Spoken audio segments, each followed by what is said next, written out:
Eh bien bonjour pour cet épisode numéro 1 où je veux vous présenter ce spécimen de sculpture de rosier du désert qui fait partie des hybridations au sein de la famille des Adenium obesum.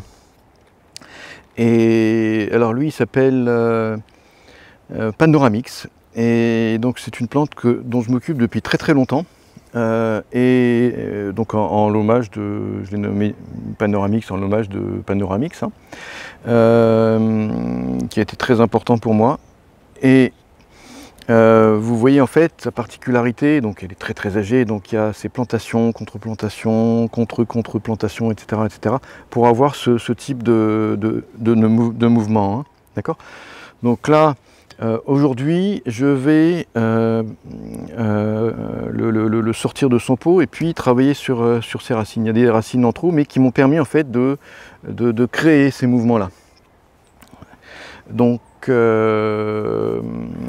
je ne vais pas intervenir sur la partie supérieure. Vous voyez que c'est un d'ailleurs, il est assez florifère, Panoramix. Je ne vais pas intervenir en haut, je vais intervenir que en bas. Pour mettre en valeur en fait ce mouvement, hein, qui fait donc vous voyez tac tac tac tac tac tac tac, qui revient là, qui repart, qui revient là, etc. Et donc en fait là tout simplement il va falloir se débarrasser de toutes les racines qui sont ici, qui m'ont permis de donner ce mouvement, d'avoir tous ces mouvements bizarres, ces ruptures, etc. Et en les enlevant, en fait, ces racines, ça va stopper ces phénomènes d'étranglement, en fait. Et puis petit à petit, en fait, la plante va se lisser. Et petit à petit, à partir du moment où je les aurai taillées, en fait, toutes les réserves vont s'accumuler vers le bas. Et donc ça va lisser la puissance du bas vers le haut, et donc ça va atténuer les étranglements. Et c'est vrai que bon, ça va prendre un peu de temps quand même, hein, parce que là c'est quand même un vieux sujet. Mais dans quelques années en fait, et c'est vrai que l'art de la sculpture des rosiers du désert, ça repose quand même sur une vision à long terme, hein. On peut pas travailler sur la sculpture si on a juste une vision à très court terme. Il faut vraiment avoir une vision, mais très loin, et ne jamais l'oublier, être bien focus dessus, en sachant que bon, on peut varier un peu de temps en temps, hein, jusqu'à ce qu'on atteigne l'objectif qu'on s'est fixé. Donc en pratique, se fixer un objectif, faire les étapes, etc.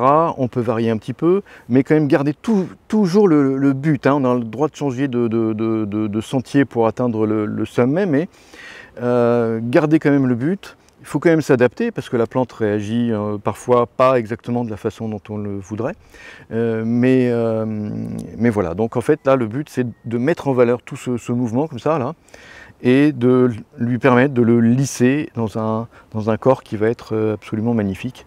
Ce qui aurait pu se passer dans la nature, hein, tout simplement. En fait on va extrapoler ce qui se passe dans la nature, dans des endroits où la plante aurait été secouée, donc plantée, contre-plantée, replantée, contre-plantée, etc. Hein.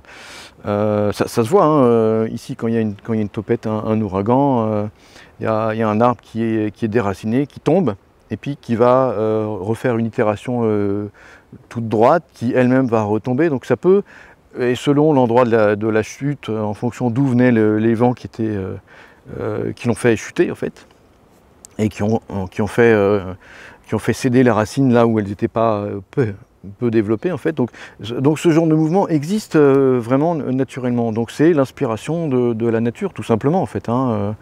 Voilà, mais alors, et c'est vrai que ça se fait pas en 2 mois, quoi, c'est pas possible. Donc il faut vraiment garder le cap, etc. Donc je